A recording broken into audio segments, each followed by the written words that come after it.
It's the Brandon Cruz Daily Fantasy Podcast, where I go and look at lone plays and strategies specifically designed for GPPs. This is a show for people who are already informed on daily fantasy sports and how these contests operate. If you have any questions related to NASCAR that isn't a stupid question, feel free to send them my way at BrandonCruzDFS on Twitter. Most importantly, take everything you hear with a grain of salt and use your best judgment when making entries. Additionally, if you have a gambling addiction, that's not my problem. Check your sensitive feelings at the door. We are talking about Bristol, Motor, Speedway, and Xfinity Series here. No intro today. I'm kind of on a crunch. I'm on a rush. Sundays are really busy for me with my DFS Tavern stuff. I'm usually in there helping people out with the Cup Series and all that stuff. The race, obviously, messing with my own lineups. I got a league race on iRacing that I help run and be a part of and sponsor on Sundays, so that's a lot of work there. So I try and get these out of the way really quick. I hate recording on Sundays. We're going to talk about like I said, the Xfinity Series at Bristol. I'm going to talk about what to expect in this race, what I've seen, or what I think is going to happen, plays that I want to go to, plays I want to avoid, and, final thoughts here, and I'm going to try and stick away from rants this time around. But Bristol Motor Speedway, I think we can use the Cup Series as a good, let's say, baseline of how this race is going to go. Why do I say that? Well, they're running a low downforce package too, and I know it might be a bit more chaotic in the Cup Series because these guys run high downforce and all that stuff, but if the Cup Series can not be a wreck fest, it can show me that, hey, the Xfinity Series shouldn't be a wreck fest either. If it's the other way around, where the Cup Series is just a wreck fest, I can't imagine the Xfinity Series is going to be any better. So we need to see how that goes, and I'll pretty much use that as a baseline of what to expect here. Why do I say that? Well, this is a track that I would argue that practice is very important on, because this track is so fast, it's so thin, things can change in a hurry, So I want guys and I want teams who are going to ride to the track with a car that is prepared and ready to go. I don't want an ill-handling race car. I don't want a badly prepared race car. I don't need a driver or a car entering a corner, getting free, sliding up the track. If you're on the inside lane, you're going to slide in the outside lane with the traffic there. Or if you're on the outside lane, you're probably most likely going to bring it into the wall, trying to save it. I don't want that type of stuff, okay? Bristol is a track where drivers can easily get hundreds of laps in between the practice sessions, because it only takes 15 seconds to get a lap in. We have seen in the past that people who want to do long runs are able to do very long runs here in practice. I'm not going to have that here. So I want teams that arrive ready to go. I don't want a car bottoming out. I don't want it ill-prepared or whatever the case may be. I want it to handle very well. Who am I looking at to do that? The big teams, obviously, here, and I would lean on them this week more than usual. So, Junior Motorsports, Joe Gibbs Racing, Stewart Haas Racing, the Penske car, even NBA Motorsports to an extent, JD Motorsports, who should bring competent cars to the track, Jeremy Clements and his team, they should bring cars already, and even Mike Harmon's cars. They've been doing very well since we've returned to racing and have performed very well and have been very well prepared cars. So I would much rather focus on drivers like that. Looking at the field right now, and I'm going to start at the bottom of the field and go. Also, Jeff Green is not racing. He has said on his Twitter he's not racing. I'm pretty sure they put that C2 freight or whatever it is on their entry list as just, hey, that's who's going to be sponsoring them at Talladega. And they either got excited, put it down, or did it for press or whatever. But Jeff Green is not racing. He put it on Twitter that he's not doing that, so don't play Jeff Green. Starting from the back, plays that I like and that I want to look at, and I'm going to say a large player pool right here, and then I'll say who I really like. But the people who I would have interest in: Joe Graff Jr., Tommy Joe Martins, Mason Massey, Bailey Curry, Matt Mills, Jeremy Clements, Joni Machek, AJ Allmendinger, Kobe Howard, Timmy Hill, BJ McLeod, Matt Snyder, Brandon Brown, Chad Fitchum, and then everybody starting inside the top 12. Why am I doing this? Well, look at the guy, and also I'm gonna give an example. I was wrong on the Cody Vanderwall. Thank gosh, I was on him at Darlington. That's a bad call. That's on me, man. I thought he performed way better. But he's an example of a guy who I don't want at this type of track. He hasn't been performing well at tracks where I figured he would do very well at. Here is a guy that I would imagine is going to get in the wall somehow, some way. Even if Jimmy Means sets up that car correctly, I just don't see it happening. But like, look at the guys in the back. You're going to need a lot of place differential if this does become a wreck fest, and there's a lot of good place differential plays on the board. Tommy Joe Martins, I mean, starting 35th, he's had bad luck as well. He had a top 15 car, a top 10 car. He should easily finish top 15. Mason Massey, one of the cheaper guys that I would trust to go to. All he has to do is finish the race. Shouldn't be too bad. Bailey Curry, if everything goes all right, he should gain new positions. Alex LeMay, I think he's a bit of a trap play. Too expensive for me.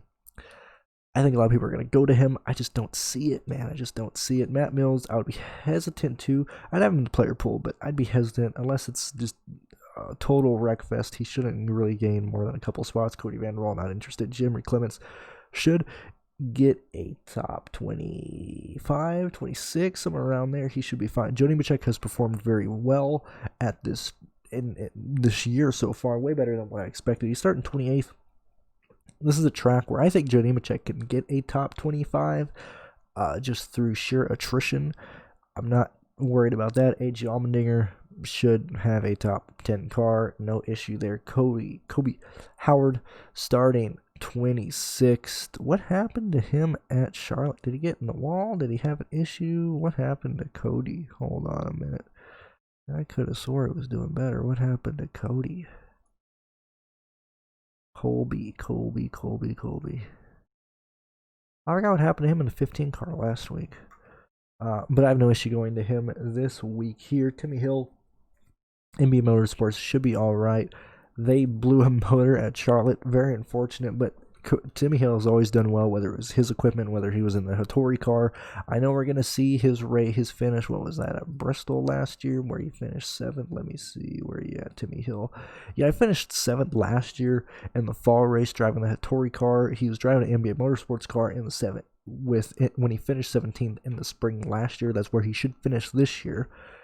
But people might see that 7th place finish and be like, oh my god, we got to play Timmy Hill. So we might have more ownership than I want. I like Timmy Hill, but if that ownership is just showing that people are playing him, I want to get far away from that play as possible.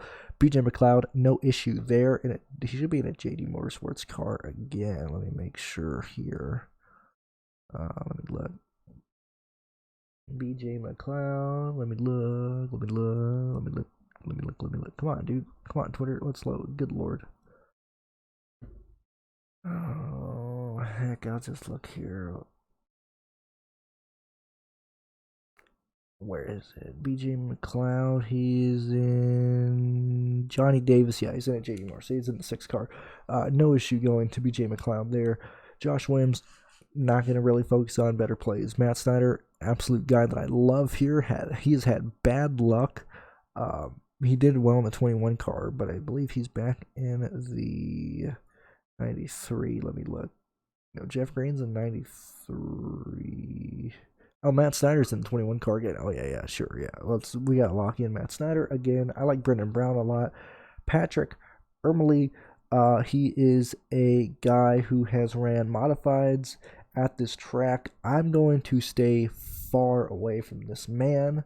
I see some people talking about him, or some people bringing up those stats that he has in the modified series. But look, he's the type of guy that I would imagine is going to make a mistake. I know he's ran some trucks before as well, but he's not going to really be familiar with how this car feels, or he's not going to have the feel of the car for the first part of the race. If you're leaning on his modified stats, those cars are huge. They have a lot of downforce, these giant tires. I want to stick away from that. I think he's a trap play. I think people are going to try and get on him to be cute because, he's ran well in the past. I just don't trust it. I've never used the Whelen Modifieds as a starting point for stock car racing or as a reference point. Look at Ryan Preece, the guy who has won that championship. He's been not a bust, but certainly a letdown from this. I think it's the same thing here. Patrick starting 20th at $4,900. Can he pull it off? He'd need to finish where he's starting at the bare minimum. I just don't see it. He's a guy I would imagine would make a mistake in this race, and I just don't want any part of it. I just don't want to deal with it. Ronnie Bassett Jr., not interested. Jeffrey Earnhardt, Starting 18th, $8,400, not interested. That's a top 20 car, but he should not do very well. I haven't checked to see if Chad Finchip is sponsored yet. That's usually what I do tomorrow. If he is, I'd love him. If he's not, I don't really know. He's more of just a GPP punt play. Jeff Green not racing. Jesse Little just starting too high for me, too expensive, can't do it. Vinny Miller starting too high, just can't do it. Carson Ware, another guy who is coming in and who also just makes this dope club music that is pretty trash, but it's rather interesting. Starting 13th, I don't think you can do it.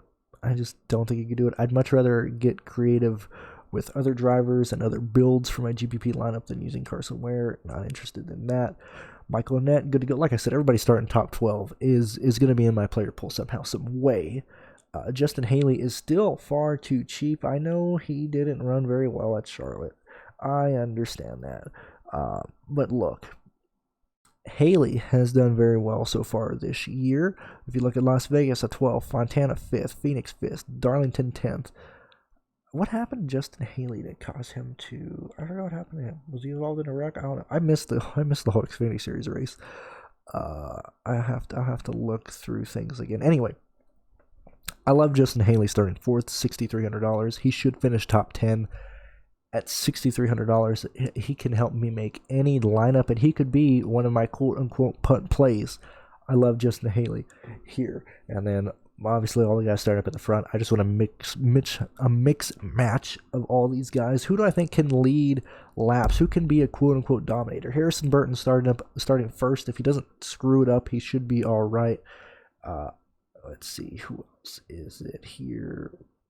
Brandon Jones should have a good chance of leading laps. Austin Cindric should have a good chance of leading laps. And looking at track history here, which I understand a lot of people are going to rely on, and you might want to pivot off of this, or not pivot off of it, but be aware that these stat sheets, these people that are just looking at the stats, not watching the races, are going to be purely looking at track history here. So you might want to, make some pivots here and there. But people who have had good track history, at least consistent track history here, have been Michael Annett, Chase Briscoe, Austin Cindric, Justin Allgaier, other than this last year where he just had a terrible time.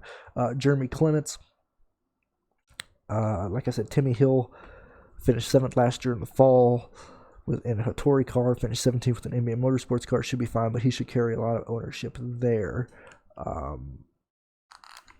We got to pick who. Let me backtrack a little bit. This is a race where my lineup construction doesn't necessarily go after the lap leaders. I just want people who are going to finish in the top 10. Obviously, that's what you always want to do. But if I can create a lineup that has the most people finishing in the top 10 positions as possible, I will most likely have a lap leader in that. If I use people starting in the front, like I said, Brandon Jones, Cindric, Justin Allgaier, Gregson, Briscoe. If I mess around and add those guys in the lineups, I should get a lap leader, and I think that's how I'm going to approach it, not necessarily trying to single out one dominator, just trying to get, 2 or 3 lap leaders here. Excuse me. I think that's how you have to go about it there. I think I got through it in about 13 minutes. That's not too bad. Trying to make these videos better. I know there's more competition out there. For the longest time, I was one of the only guys making Xfinity Series content, and there's some guys who make it, but it's bad info. And I feel like I can't lazily make these, these videos, these podcasts as lazily as I did. I need to put more effort into it, or really dive deep into all the drivers at some point. I will never just make a picks video. I could very easily do that. I probably get a lot of views, but that's just not me. That's why I keep doing these longer videos. And that's why I'd say the player pool that I'd like, because you can use that player pool. I give you like 23 guys that I like. You can mess around with that and make a lineup however you want with those guys, as that's what I really do.